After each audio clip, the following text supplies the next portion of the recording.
ఈ రీతిగా మనందరం మళ్ళీ కలుసుకునే అవకాశం ఉంది. అందుకు మనం దేవునికి కృతజ్ఞతాస్తుతులు చెల్లించబద్దులమై ఉన్నాం. రోమీలకు రాసిన పత్రిక 3వ అధ్యాయము 24 నుండి 31 వరకు ఈరోజు మనం చదువుకుంటున్నాం. రోమీలకు రాసిన పత్రిక 3వ అధ్యాయము 24 నుండి 31 వరకు చదువుకుందాం. కాబట్టి నమ్మువారు ఆయన కృపచేతనే క్రీస్తు యేసునందలి విమోచనము ద్వారా ఉచితముగా నీతిమంతులను తీర్చబడుచున్నారు. పూర్వము చేయబడిన పాపములను దేవుడు తన ఓరిమి వలన ఉపేక్షించినందున ఆయన తన నీతిని కనపరచవలనని క్రీస్తు యేసు రక్తమందల విశ్వాసము ద్వారా ఆయనను కరుణాధారముగా బయలుపరిచింది. దేవుడు ఎప్పటి కాలమందు తన నీతిని కనపరచు నిమిత్తము తాను నీతిమంతుడును యేసునందు విశ్వాసము కలవానని నీతిమంతునిగా చేయబడిన యుండుటకు ఆయన అలాగు చేసెను. కాబట్టి అతిశయ కారణం ఎక్కడ? అది కొట్టివేయబడెను. ఎట్టి న్యాయమును బట్టి అది కొట్టివేయబడెను? క్రియా న్యాయమును బట్టియా? కాదు, విశ్వాస న్యాయమును బట్టియే. కాగా ధర్మశాస్త్ర సంబంధమైన క్రియలు లేకుండా విశ్వాసం వలననే మనుషులు నీతిమంతులుగా తీర్చబడుచున్నారని ఎంచున్నాం. దేవుడు యూదులకు మాత్రమే దేవుడా? అన్యజనులకు దేవుడు కాడా? అవును, అన్యజనులకును దేవుడే. దేవుడు ఒకడే కనుక ఆయన సున్నతి గల వారిని విశ్వాసం మూలముగాను సున్నతి లేని వారిని విశ్వాసము ద్వారాను నీతిమంతులుగా తీర్చును. విశ్వాసము ద్వారా ధర్మశాస్త్రము నిరర్ధకం చేయుచున్నామా? అట్లనరాదు, ధర్మశాస్త్రమును స్థిరపరుచున్నాం.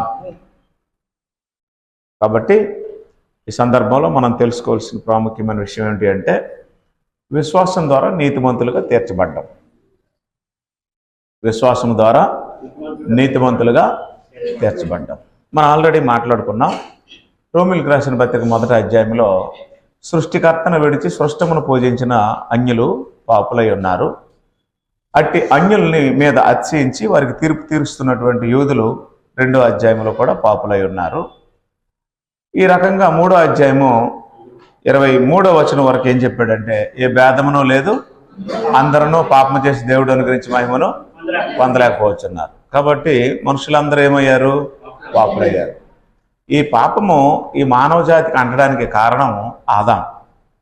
ఒక మనుషుని ద్వారా పాపము ద్వారా మరణము లోకంలోనికి ఆయన తీసుకొచ్చాడు. ఆయన ద్వారా ఈ లోకంలోనికి పాపము మరణం వచ్చాయి. ఆ రకంగా మనుషులందరూ పాపులయ్యారు. ఇట్టి పాపులైనటువంటి మనుషులందరినీ దేవుడు నీతిమంతులుగా తీరుస్తున్నాడని ఈ పేరాల్లో రాసింది. అంటే ఇక్కడ ముందు చెప్పాడు నీతిమంతుడు లేడు. 3వ అధ్యాయము 10వ వచనం మనం చూసినట్లయితే, ఇందుని గురించి వ్రాయబడినదేమనగా, నీతిమంతుడు లేడు, ఒక్కడునూ లేడు, గ్రహించేవాడు ఎవడనూ లేడు, దేవుని వెదకవాడు ఎవడనూ లేడు.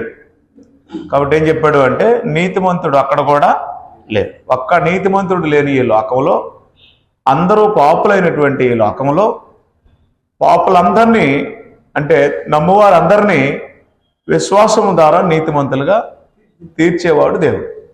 ఆ యొక్క ప్లాను, ఆ పథకాన్ని దేవుడు ప్రవేశపెట్టాడు.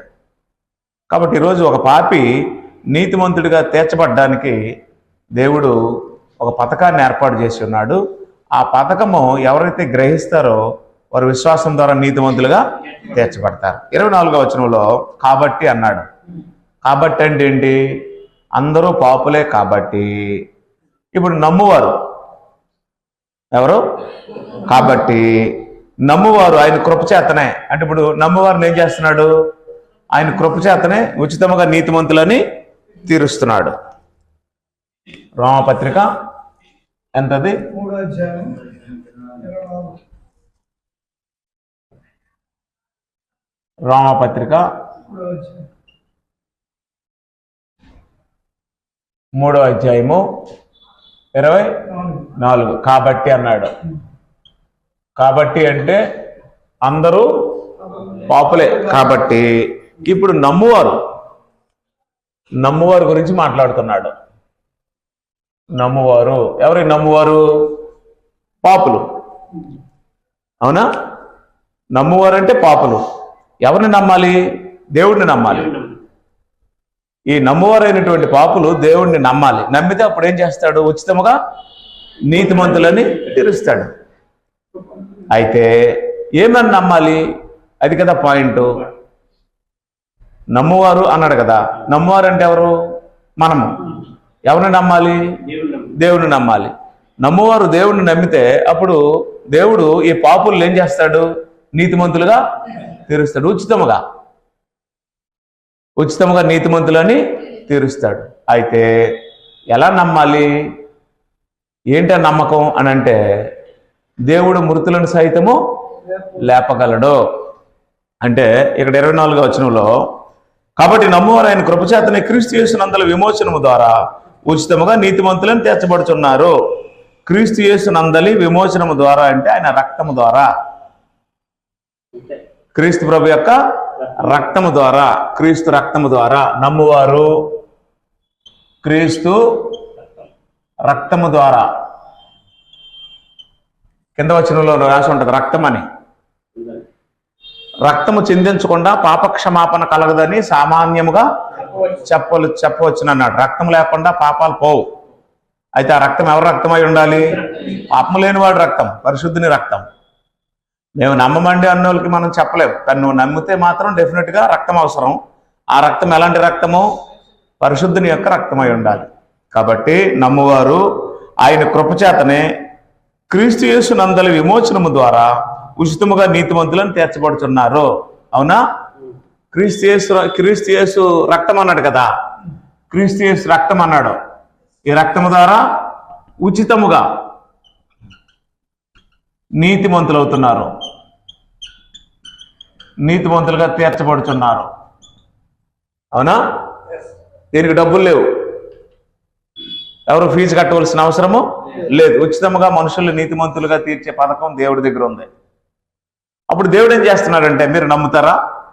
మీరు నమ్మితే మిమ్మల్ని ఉచితముగా నీతిమంతులుగా తీరుస్తాడు. అందుకు కావలసిన రక్తాన్ని దేవుడు సిద్ధం చేశాడు. ఆ రక్తము పరిశుద్ధ రక్తం, పరిశుద్ధుడైన క్రీస్తు యొక్క రక్తం.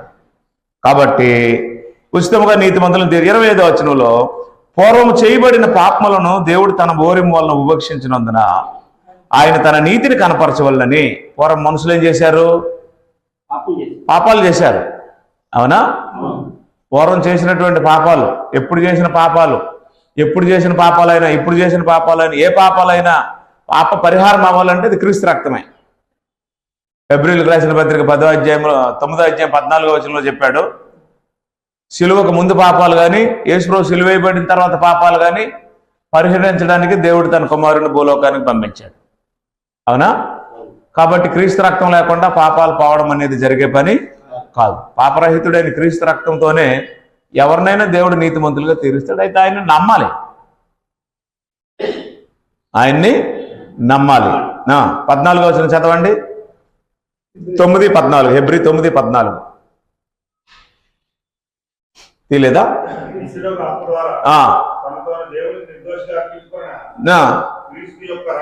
నిర్జీవ క్రియలను విడిచి జీవము గల దేవుని సేవించుటకు మీ మనస్సాక్షిని ఏం చేస్తాడట?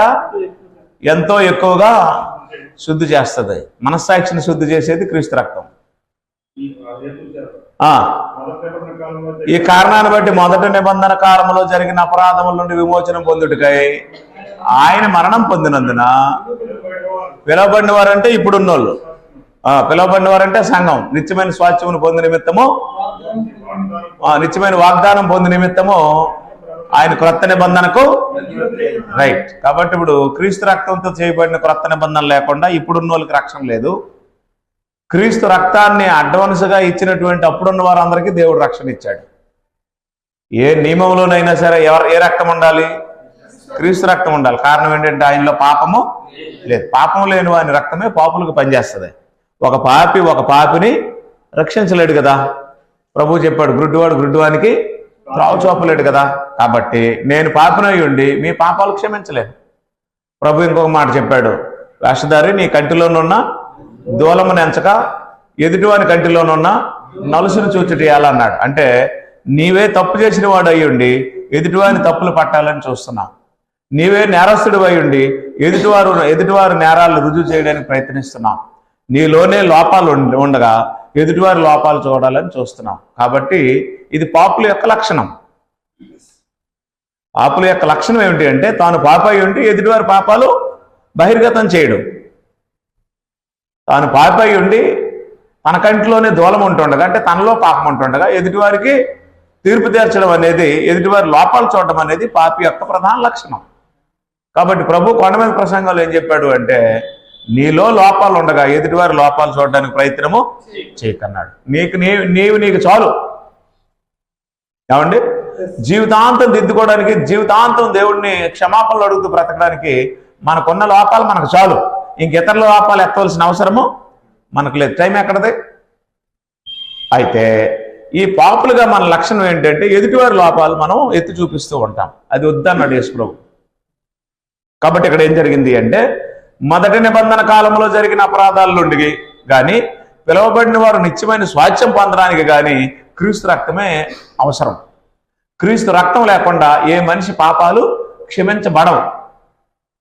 క్రీస్తు రక్తం లేకుండా ఏ మనిషి మనస్సాక్షి శుద్ధి చేయబడదు. క్రీస్తు రక్తం లేకుండా ఏ వ్యక్తిని ఆరాధనకి దేవుడు అంగీకరించడు, ఆరాధించడానికి దేవుడు అంగీకరించడు.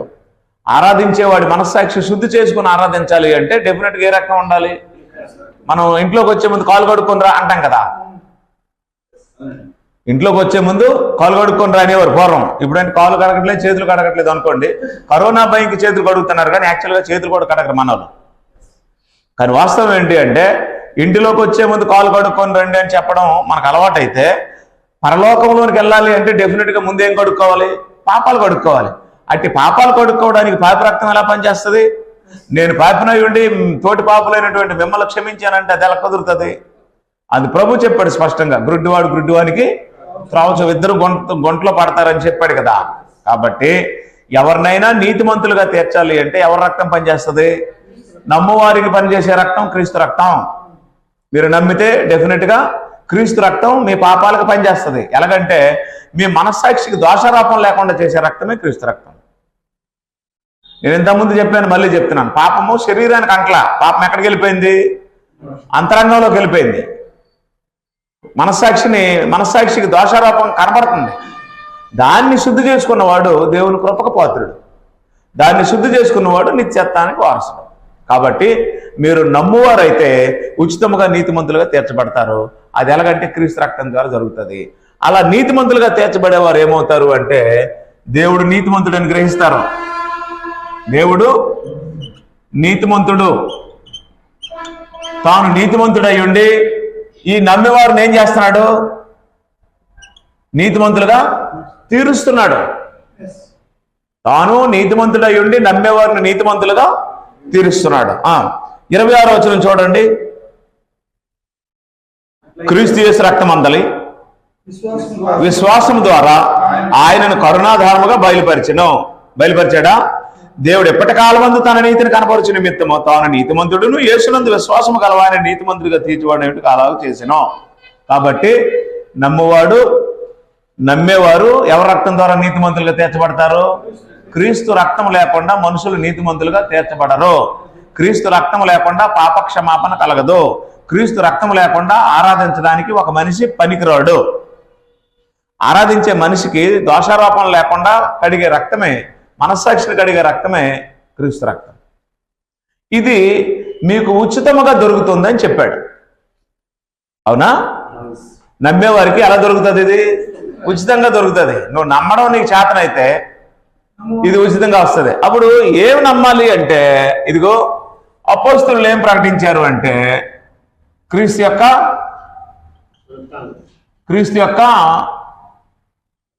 పునరుత్థానం. మీరు సిలువ వేసిన దేవుడు మృతుల్లో నుండి లేబడి దానికి మేము సాక్షులం అన్నారు. చనిపోయి మట్టిలో కలిసిపోయాడా? తిరిగి లేచాడా? తిరిగి లేచాడంటే ఆయనకి ఏమి లేదు. మరణముకు ఆయన మీద అధికారము, మరణము పాపము ఆయన మీద ప్రభుత్వం చేయవు. పాప మరణాలు యేసుక్రీస్తు మీద ప్రభుత్వం చేస్తే ఆయన మరణంలో నుంచి లెగలేడు కదా. కాబట్టి ఆయన మృత్యుంజయుడై తిరిగి లేచాడు. 3వ దినాన్ని తిరిగి లేచాడు. తాను చెప్పినట్టే లేచాడు కదా. ఆనాడు తోటలో ఆయన సమాధి చేసినప్పుడు ఆయన సమాధిని చూడడానికి కొంతమంది వెళ్తే, ఇదిగో ఆయన తాను చెప్పినట్టే లేచాడు, సజీవుడిని మృతుల్లో సమాధుల్లో ఎందుకు వెతుకుతున్నారు అన్నాడు కదా. ఆయన తాను చెప్పినట్టే 3వ దినాన్న లేచాడు. ఆయన సజీవుడు, మీరు సమాధుల్లో ఎందుకు ఎదుగుతున్నారు ఆయన్ని అన్నాడు. అంటే దేవుడు యేసుని ఏం చేశాడు? 3వ దినాన్న లేపాడు. లాస్ట్ వీక్ మనం చెప్పుకున్నాం. అబ్రహాం విశ్వాసం ఏంటి? అబ్రహాం దేవుని నమ్మిను, అది అతనికి నీతిగా. ఏంటి ఆయన విశ్వాసం? మృతతుల్యమైనటువంటి మనుషుల్లో నుండి సజీవంగా ఒక బిడ్డను పుట్టించిన వాడు మృతుల్లో నుంచి మనుషులు ఎందుకు లేపడో, అందుకే నేను నా కుమారుడిని ఇచ్చాను అన్నాడు. అవునా? శారా గర్భం కానీ అబ్రహాం శరీరం కానీ ఎక్కడికి రెడీగా ఉన్నాయి? మరణానికి రెడీగా ఉన్నాయి. అవునా? మరణించడానికి రెడీగా ఉండే 2 దేహాల ద్వారా ఒక ఆరోగ్యకరమైనటువంటి బిడ్డని అనగా ఇస్సాకును జన్మింపజేసిన దేవుడు వారికి ఏం తెలియజేశాడు అంటే, వారి విశ్వాసంలో దేవుడు మృతులను సైతము లేపగలడు. అంటే మృతతుల్యమైన శరీరంలో నుండి బిడ్డను పుట్టించిన వాడు మృతుల్లో ఎందుకు లేపడు అనేది విశ్వాసం. ఓకేనా? అంటే కూరకు నమ్మడం, కూడికి నమ్మడం, ఆరోగ్యానికి నమ్మడం, బిడ్డలకు నమ్మడం, జబ్బులకు నమ్మడం ఇది విశ్వాసం కాదు. కొరింథీయులకు రాస్తూ 15:19 చెప్పాడు, ఈ జీవితకాలం మట్టుకే మనం క్రీస్తునందు నిరీక్షించిన వారమైన ఎడల మనుషులందరికంటే. కాబట్టి ఈ భౌతికమైన వాటి కోసం దేవుడిని నమ్మామని చెప్పడం ఒక దౌర్భాగ్యం. నువ్వు ఈ భౌతికమైన వాటి కోసం దేవుడిని నమ్మినా నమ్మకపోయినా నీకు గడిచిపోద్దు భూమి మీద. తిండికి లోటు ఉండదు, బట్టకు లోటు ఉండదు, డబ్బులకు లోటు ఉండదు, ఉద్యోగ వ్యాపారాలకు లోటు ఉండదు, పనిపాట్లకు లోటు ఉండదు, బిడ్డలకు లోటు ఉండదు. అన్ని దేవుడు భౌతికంగా అందరికీ ఇచ్చేస్తున్నాడు. కాబట్టి ఈ భౌతికమైన వాటి కోసమే మేము నమ్మాము, దేవుడు మమ్మల్ని దీవించాడు, అభివృద్ధి చెందాడంటే అది మనుషులందరికంటే దౌర్భాగ్యమైన పని అన్నాడు. అవునా? మరి దేనికి నమ్మాడు అబ్రహాము? కూడికి, గోడకి, బిడ్డలకి నమ్మాడా? కాదే. దేవుడు మృతులను సైతము ఆయన మృతులు సజీవులుగా చేయగలడు. దేవుడు మృతులను సజీవులుగా లేపగలడు. ఈ రోజు మనుషులు ఏమనుకుంటున్నారంటే, నేను చచ్చిపోతే మరేట్లేదు అనుకుంటున్నారు. ఇవాళ నేను చనిపోతే మరి ఏమీ లేదనుకుంటున్నారు. అవునా? అప్పుడు అపోస్తలుడు ఏం రాశాడంటే, ఓ అవివేకి, నీవు విత్తునది చచ్చితే గాని అది బ్రతికింపబడదు కదా. నువ్వు విత్తునది ఏ గింజ అయినా సరే అది విత్తుతావు, గింజ రూపంలో విత్తుతావు, అది ఏ రూపంలో బయటకు వస్తుంది? మొక్క రూపంలో బయటకు వస్తుంది. మృతుల పునరుత్థానం అలాగే ఉందన్నాడు. మృతుల పునరుత్థానం అంటే కంటికి కనిపిస్తున్నటువంటి ఈ శరీరాన్ని మనం విత్తుతున్నాం. అవునా? సమాధిలో దేవుడు దాన్ని ఏం చేస్తాడు? వేరొక శరీర రూపంలో మార్చడానికి పైకి లేపుతాడు. అప్పుడు సదాకాలము మనం ఆ శరీరంతో ఎక్కడ ఉంటాం? ఆయన దగ్గర ఉంటాం. అంటే 2 శరీరాలు ఉంటాయి. మనిషికి ఎన్ని శరీరాలు ఉంటాయి? 1 రక్తమాంసాలతో కూడినటువంటి శరీరం, 2 పరలోకానికి సూట్ అయిన శరీరం. భూలోకానికి సూట్ అయిన శరీరం ఏమో ఈ రక్తమాంసాలతో కూడిన శరీరం. పరలోకానికి సూట్ అయిన శరీరం ఒకటి ఉంది. అది ఎవరు నమ్మట్లేదు, కనపడలేదు. కాబట్టి ఇక్కడ అందరికీ ఒకేలాంటి రక్తమాంసాలు కూడిన శరీరాలు ఉన్నాయి కాబట్టి నమ్ముతున్నారు మనిషి అంటే. కానీ అక్కడ లోకానికి కూడా దేవుడు మనకు ఒక శరీరం వేస్తాడు. అవునా కదా? ఏ శరీరం? అదే శరీరం అన్నాడు, మహిమలో ఉంటాం. మహిమలో ఉండే ఒక శరీరాన్ని ఇస్తాడు, దిగంబరులుగా ఉంచాడు. అయితే అది ఎలా ఉంటుందో మనకెవరికి తెలియదు. అది ఆత్మ సంబంధమైనది, ఇది భౌతికమైనది, శరీర సంబంధమైనది. 1 కొరింథీ పత్రిక 15వ అధ్యాయం. 1 కొరింథీ పత్రిక 15వ అధ్యాయం. మీరు నమ్మండి మానేయండి, 2 శరీరాలు ఉన్నాయి మనకి. అయ్యా, ఈ శరీరమే శాశ్వతం అనుకుంటున్నారు జనం. 44వ వచనం.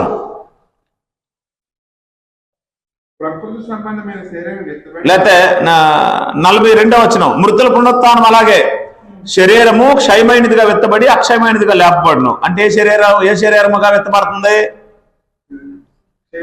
క్షయమైనది అంటే నాశనం అయ్యే శరీరంగా విత్తబడి నాశనం లేని శరీరంగా లేపబడుతుంది. క్షయమైనది అంటే నాశనం అయింది, అక్షయమైనది అంటే నాశనం లేనిది. ఇక్కడ ఉన్నదే చెప్పాలి మీరు. క్షయమైనదిగా విత్తబడుతుంది అంటే నాశనం అయిపోయే శరీరంగా విత్తబడుతుంది.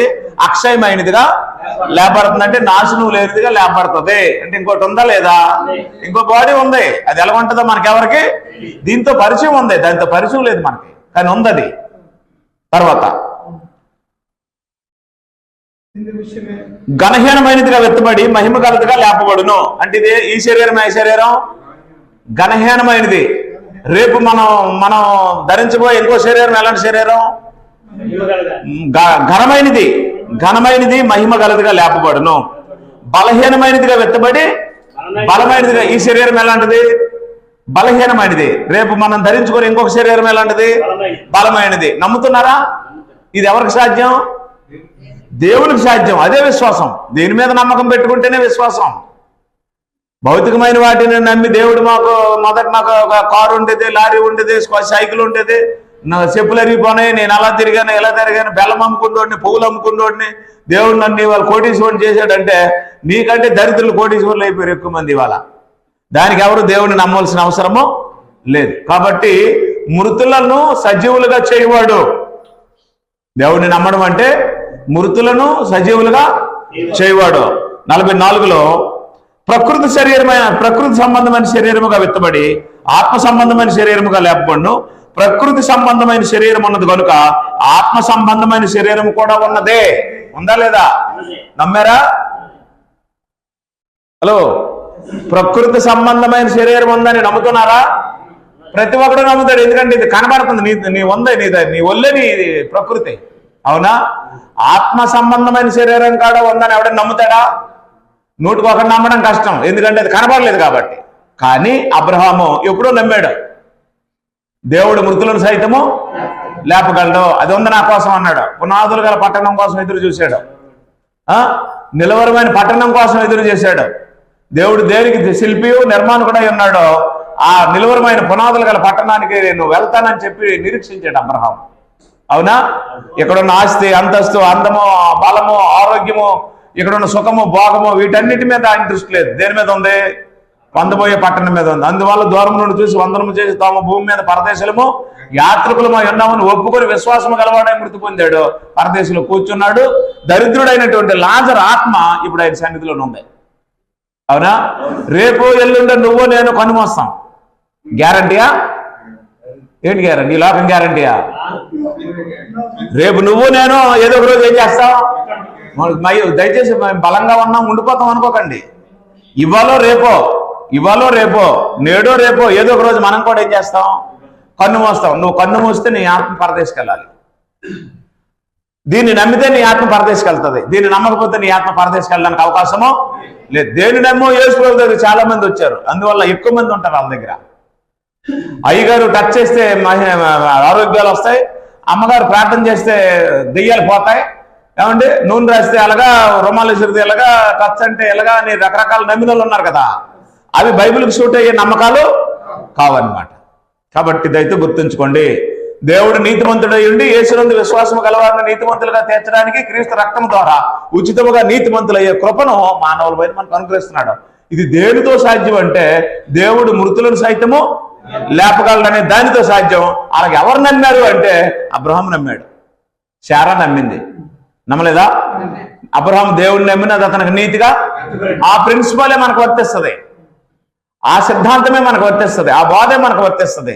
దానికి మించి ఇంకొకటి ఏదైనా సరే, నేను బాప్తిజం తీసుకున్న దేవుడు నాకు ఉద్యోగం ఇచ్చాడంటే అది విశ్వాసం కాదు, ఆశీర్వాదం. విశ్వాసం వేరు, మేము దేవుడిని నమ్మాం, దేవుడు మాకు కొడుకుని ఇచ్చాడు, మేము దేవుడిని నమ్మాం, మాకు పత్తిళ్ళు కట్టుకున్నాం, ఇవేంటివి?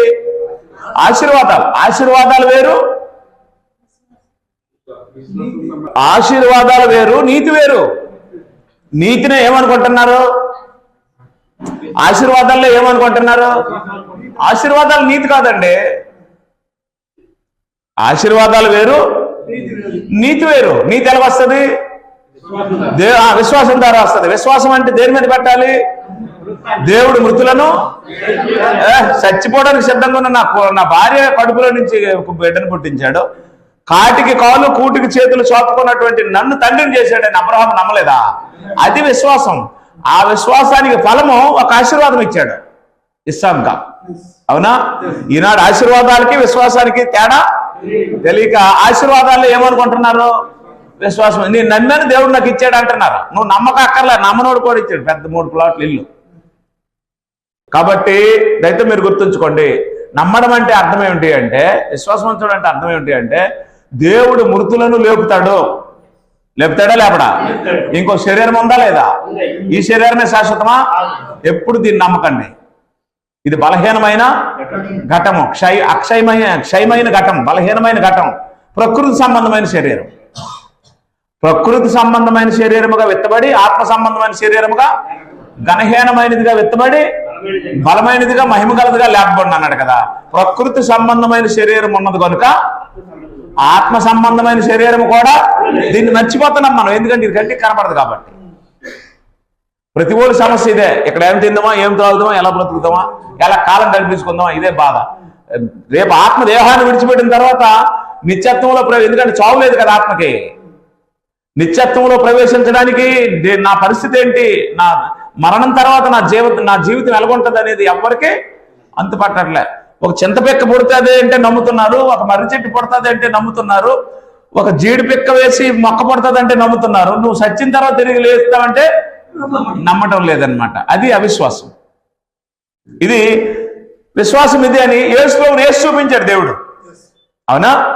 యేసు ప్రభువుని వేసి ఆయన మృతుల్లో నుండి, అంటే యేసు ప్రభు శరీరాన్ని విత్తనంగా భూమిలో వేసి 3 రోజులు ఉండిన తర్వాత మళ్ళీ యేసు ప్రభు ఏం చేశాడు, మొక్కలాగా లేపాడు. అవునా? అలా లేచిన యేసు ప్రభు చేయమన్నాడంటే ఇదిగో నేను లేచాను. మీకు సందేహం ఉంటే రండి, నా గాయాల్లో వేలు పెట్టి చూసుకోండి, నా పక్కలో వేలు పెట్టి చూసుకోండి. మీరు ఏదైనా సరే భోజనం వండితే నాకు పెట్టండి, నేను తింటానని మృతుడైన తర్వాత అడిగాడా లేదా? ఎందుకంటే ఆయన దెయ్యం కాదు, భూతం కాదు, మృతుల్లో నుంచి లేచాడని ఆయన శిష్యులు నమ్మినట్టు 11 సార్లు కనిపించాడు. పునరుత్థానుడైన తర్వాత శిష్యులకి కనిపించి అనేకమైనటువంటి అద్భుతాలు చేశాడు కనిపించిన తర్వాత కూడా. అప్పుడు వారు నమ్మిన తర్వాత సర్వలోకానికి ఈ సువార్తను ప్రకటించారు. ఓకేనా? రైట్. మీకు పాయింట్ అర్థమైందా? దేవుని నమ్మడం అంటే దేనికి నమ్మడం? మృతులను సైతము దేవుడు లేపుటకు శక్తిమంతుడు. నీకు ఒక శరీరం ఉంది, నీకు ఇంకొక శరీరం ఉంది. ఇది కొంచెం కష్టంగా ఉంటుంది మీకు నమ్మడానికి. ఇప్పుడు ఒక శరీరం ఉంది, నీకు ఇంకొక శరీరం ఉంది, ఉందా లేదా? ఈ శరీరం ఎలాంటిది? బలహీనమైనది. ఆ శరీరం ఎలాంటిది? ఘనమైనది. ఈ శరీరం ఎలాంటిది? ప్రకృతి సంబంధమైనది. ఆ శరీరం ఎలాంటిది? ఇంకా నా భాషలో చెప్పాలంటే ఈ శరీరం పంపుది. అవునా? ఇలా శంకలు ఎత్తి చూడండి. అందుకే ఎవడైనా తప్పు చేసినప్పుడు ఎక్కడికి వెళ్ళినప్పుడు ఎక్కడ సంఖ నాకేవరా ఇంతవరకు, ఎవడ సంఖ నాకేవ అంటారు కదా, అంత దరిద్రంగా ఉంటుంది అది. అంటే నేను పైపోతే చెప్పాను, ఈ శరీరం అంత దరిద్రం, అంత కంపు. ఈ దరిద్రపు శరీరం లాంటి శరీరం ఉండదు. అక్కడ ఎలాంటి శరీరం ఉంటుంది? నిత్యత్వంలో శాశ్వతంగా ఉండే శరీరం ఉంటుంది. కానీ అది ఎలాగుంటుందో మనకెవరికి, ఇది ఈ శరీరం లాగా ఉంటుందో, ఇంకెక్క రూపంలో ఉంటుందో, ఇంకెలాగ ఉంటుందో, ఏముంటుందో మనకెవరికి. దీనికి నవరంధ్రాలు ఉన్నాయా లేవా? 2 ముక్కులు, 2 ముక్కు రంధ్రాలు, 2 కళ్ళు రంధ్రాలు, 2 చెవు రంధ్రాలు. ఎన్ని అయ్యాయి? 6. నోరు, మలము, మూత్రము 9 అయిపోయాయి కదా. అక్కడ అలా ఉంటాయని అనడానికి అవకాశము, ఎందుకంటే మనం ఇంతవరకు అది ఎలాగుంటుందో చూడలేదు. కానీ దేవుడు చెప్పాడు ఉంది. ఎందుకంటే నీకు ఈ వస్త్రము వేసిన వాడే రేపు ఆ వస్త్రం కూడా వేస్తాడు.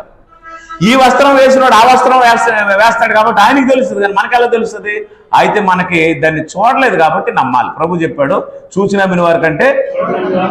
ఈ విశ్వాసము క్రీస్తునందు మానవులకు దేవుడు ఇవ్వాలని నిర్ణయించుకున్నాడు. అయితే ఇక్కడ దానికి ప్రతిగా ఇంకోటి, దానికి ఆపోజిట్ గా ఇంకోటి ఉంది 27వ వచనంలో. కాబట్టి అతిశయ కారణం ఎక్కడ? అది కొట్టివేయబడిను. ఎట్టి న్యాయమును బట్టి అది కొట్టివేయబడిను, క్రియా న్యాయాన్ని బట్టియే కాదు, విశ్వాస న్యాయమును బట్టియే. అతిశయ కారణం అంటే ఏంటి?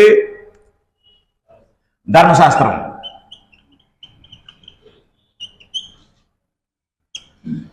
ధర్మశాస్త్రం ఏ కారణం అట?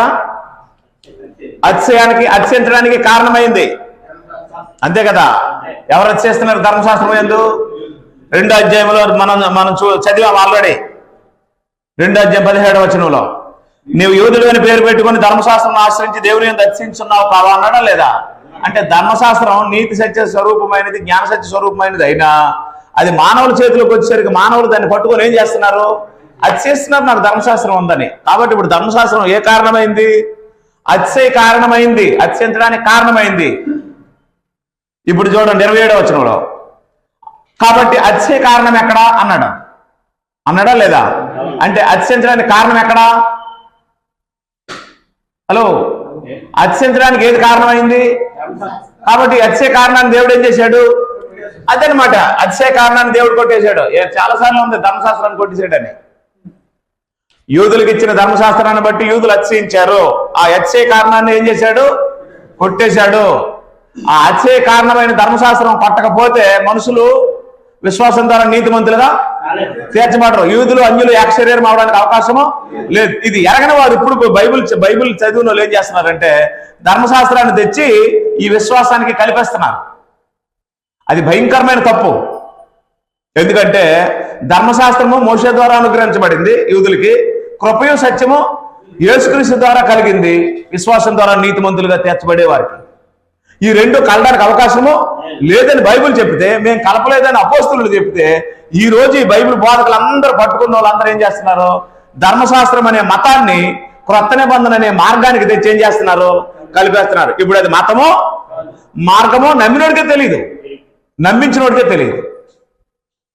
ఈ అమాయకులందరూ ఏం చేస్తున్నారు అంటే అసలు వాళ్ళు మతంలోనే ఉన్నారో మార్గంలోనే ఉన్నారో ఇంకా తెలియదు. పూర్వం కూడా అలాగే అనేవారు, మీకు గుర్తుందా? మతం తీసుకున్నావేట్రా, మతం పుచ్చుకున్నారా మీరు అని అనేవారు కదా. మీరు మతం అవునండి మేము తినమండి ప్రసాదాలు, మేము మతం పుచ్చుకున్నామండి అనేవారు కదా. అంటే అది మతమో మార్గమో నమ్మినోళ్ళకి తెలియదు, చెప్పినోడికి తెలియదు.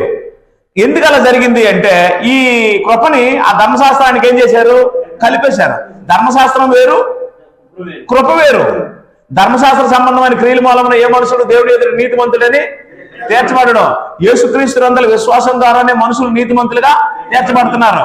యేసుక్రీస్తు నందల విశ్వాసం ద్వారా మనుషులు నీతిమంతులుగా తీర్చబడుతూ ఉంటే ధర్మశాస్త్రం ద్వారా, ధర్మశాస్త్ర సంబంధమైన క్రియల ద్వారా మనుషులు నీతిమంతులుగా తీర్చబడకపోతే నీతిమంతులుగా తీర్చబడలేనటువంటి ధర్మశాస్త్రాన్ని నీతిమంతులుగా తీరుస్తున్నటువంటి కృపని రెండింటిని ఏం చేస్తున్నారు? కలిపి బోధిస్తున్నారు. అది పాపం, అది దేవునికి వ్యతిరేకమైనది. అది ఎప్పుడు ఇలా కళ్ళు తెరవబడతాయో, ఎప్పుడు ఈ సత్యాన్ని గ్రహిస్తారో, ఎప్పుడు కృప దగ్గరికి వస్తారో. కాబట్టి 27వ వచనంలో ఏమన్నాడంటే అతిశయ కారణం ఎక్కడ? అది కొట్టివేయబడిను. ఎటు న్యాయం బట్టి కొట్టివేయబడిను? క్రియా న్యాయం బట్టియా? కాదు, విశ్వాస న్యాయం బట్టియే. రెండు న్యాయాలు ఉన్నాయి. ఏంట న్యాయాలు? ఏ న్యాయాలు అవి? క్రియా న్యాయము, విశ్వాస న్యాయము. లోకేష్ గారు మీరు చెప్పండి. క్రియా న్యాయము, విశ్వాస న్యాయము. క్రియా న్యాయం అంటే ఏంటి?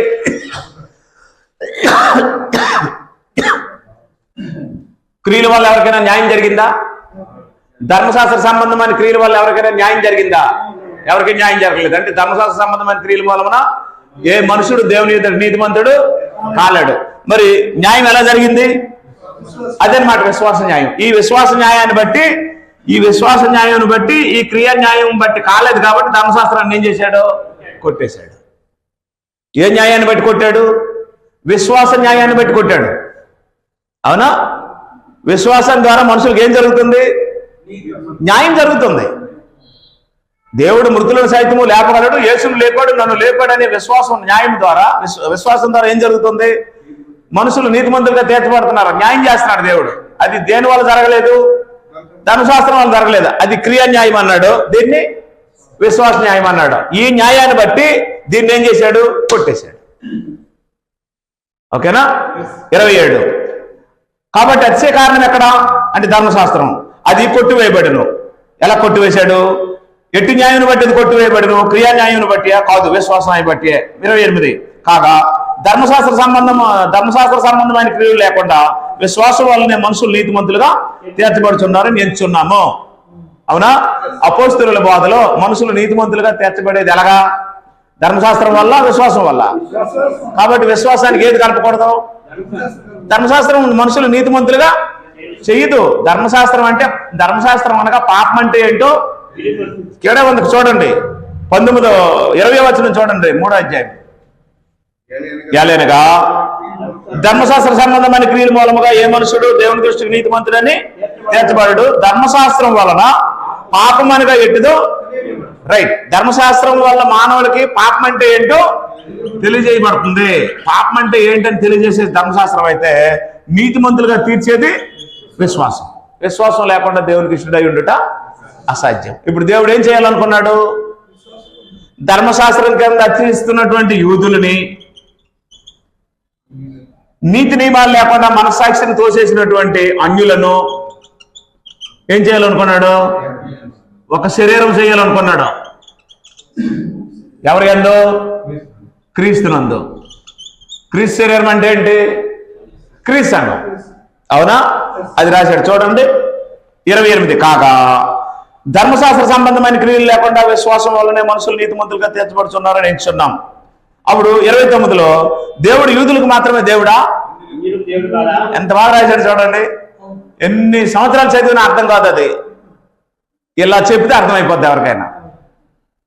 ఇప్పుడు చూడండి, దేవుడు యూదులకు మాత్రమే దేవుడా? అన్యులకు దేవుడు కాడా? అవును, దేవుడు ఒక్కడే కనుక సున్నత గలవారిని దీనికి క్లియరెన్స్ ఇవ్వండి. ఇప్పుడు చదివిన దానికి సున్నత గలవారిని అంటే ఎవరిని? యూదుల్ని. ఎలాగా? విశ్వాసము మూలం అన్నాడు. మూలముగా. సున్నత లేని వారిని ద్వారా అన్నాడు. అవునా? ఏంటి మూలము ద్వారా ఏంటి?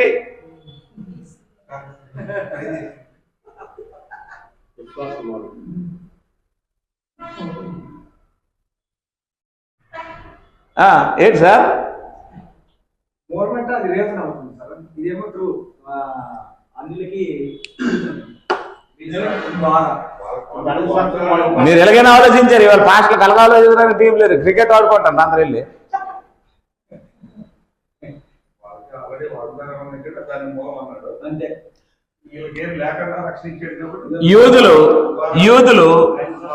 యూదులు ధర్మశాస్త్రం వలన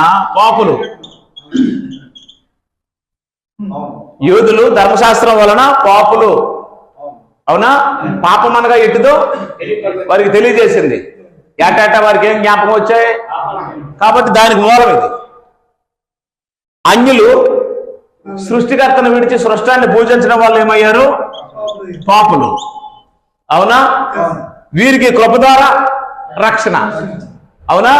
అంటే వీళ్ళు పాపులే, వాళ్ళు పాపులే. ఈ ద్వారా అనేది కృప, ఈ మూలంగా అనేది మీరు పాపులే, జాగ్రత్త అని హెచ్చరిక అన్నమాట. కాబట్టి ఇప్పుడు ఈ ధర్మశాస్త్రం వీళ్ళు ఎక్కడికి నడిపిస్తుంది? క్రీస్తు దగ్గరికి. ఈ అన్ని జనులు కృప ద్వారా ఎవరి దగ్గరికి వెళ్తారు? క్రీస్తు దగ్గరికి. ఈ రెండు జనాల్ని ఏం చేయాలనుకున్నాడు? ఏకం చేయాలనుకున్నాడు. అందువల్ల దేవుడు యూదులకే దేవుడా? అన్యజనులకు దేవుడు కాడా? అంటే ధర్మశాస్త్రం వల్లే మనుషులు నీతిమంతులు అయితే అన్యజనులు మరి నీతిమంతులు అవరు కదా? అన్యజనులు యూదులు కలుపుకోరు కదా? అన్యజనులతో కలిసి భోజనం చేయరు కదా? అన్యజనులను అంటుకోరు ముట్టుకోరు కదా? మరి అప్పుడు అన్యజనులు దేవాలయంలోకి రానివ్వరు కదా? అప్పుడు అన్యజనులకు ఎవరు ఉండరు? దేవుడు ఉన్నాడు కదా? అన్యజనులకు దేవుడు లేకపోతే యూదులకే దేవుడు అయితే దేవుడు పక్షపాత అయిపోతాడు కదా? అందువల్ల ధర్మశాస్త్రం ద్వారా వారిని మీరు నీతిమంతులుగా తీర్చబడరని వారిని పిలిచాడు. పాపము మీరు పాపులని వారికి తెలియజేశాడు. మనస్సాక్షి ద్వారా ఈ మానవులైనటువంటి అన్యులకి మీరు పాపులని తెలియజేశాడు. అందరూ పాపులే కాబట్టి క్రీస్తునందు ఇప్పుడు మీరు ఏమవ్వాలి? విశ్వాసం ద్వారా నీతిమంతులుగా తీర్చబడాలి. కావున నీతిమంతుడై ఉండి యేసు రక్తమందు విశ్వాసం ఉంచి వాడిని నీతిమంతుడిగా తీరుస్తున్నాడు అని చెప్పి ఈ పద్ధతిని ఆనాడే అబ్రహాం అనుసరించాడని 4 అధ్యాయంలో చెప్తాడు. వచ్చే బుధవారం మనం మాట్లాడుకుందాం. ఓకేనా? చివరి వచనం. విశ్వాసం ద్వారా అండి. అంటే ఇప్పుడు ఇది విశ్వాసం కదా, ఇది ధర్మశాస్త్రం కదా? అవునా? విశ్వాసం ద్వారా ధర్మశాస్త్రాన్ని నిరర్థకం చేస్తున్నామా అంటే ఏంటి? అంటే ధర్మశాస్త్రం ఒకవేళ ఇప్పుడు చదివితే పాపం అంటే ఏంటో తెలియజేస్తా చేయదా? మరి దాన్ని చింపిస్తే ఎలా తెలియజేస్తుంది? ధర్మశాస్త్రాన్ని నిరర్థకం చేయకూడదు. పాపం అంటే ఏంటో ఇప్పుడు ఎవరు చదివినా, ఇప్పుడు 10 ఆజ్ఞలు ఉన్నాయి, ఏది తప్పు ఏది రైట్ అక్కడ లేదా? దాన్ని నిరర్థకం చేయొచ్చా? అదనమాట. పాపం అంటే ఏంటో తెలుసుకునే విషయంలో అది ఉంది తప్ప మనుషులు నీతిమంతులుగా చేసే విషయంలో అది పనికిరాదు. చివరి వచనం. విశ్వాసం ద్వారా ధర్మశాస్త్రం నిరర్థకం చేయొచ్చున్నాం అట్లా రాదు. ధర్మశాస్త్రం స్థిరపరుచున్నాము. ధర్మశాస్త్రాన్ని ఏం చేస్తున్నాం అంటే ధర్మశాస్త్రాన్ని స్థిరపరచడం అంటే అది అలా ఉంటది, కానీ మనుషులు నీతిమంతులుగా చేయదు. అది అలా జరిగితే, దాని ద్వారా మనుషులు నీతిమంతులుగా జరిగితే ఒక వ్యక్తి ప్రాణాలు పణంగా పెట్టి రక్తం కాచవలసిన అవసరము కాబట్టి దాన్ని అలా ఉంచుతున్నాం. పాపం అంటే ఏంటో మానవులకు తెలియజేసే దాన్ని అలా ఉంచుతున్నాం. అది ఉంటది. పాపం అంటే ఏంటో మానవులకి తెలియజేస్తుంది. కానీ మనుషులు నీతిమంతులుగా చేయదు. మనుషులు నీతిమంతులుగా చేసేది ఏది? కృప. ఆ కృప ఎవరి రక్తం ద్వారా వచ్చి ఎవరి ద్వారా దేవుడు ఇస్తున్నాడు? క్రీస్తు రక్తం ద్వారా ఇస్తున్నాడు. క్రీస్తు రక్తం లేకుండా పాపాలు పోవు. ఆ రకంగా దేవుడు అటువైపు ఉన్న యూదుల్ని ఇటువైపు ఉన్నటువంటి అన్యుల్ని ఏకశరీరంగా క్రీస్తునందు చేసి ఇక్కడ మరి యూదుడని అన్యుడని భేదం లేకుండా క్రైస్తవులని కొత్త పేరు పెట్టాడు.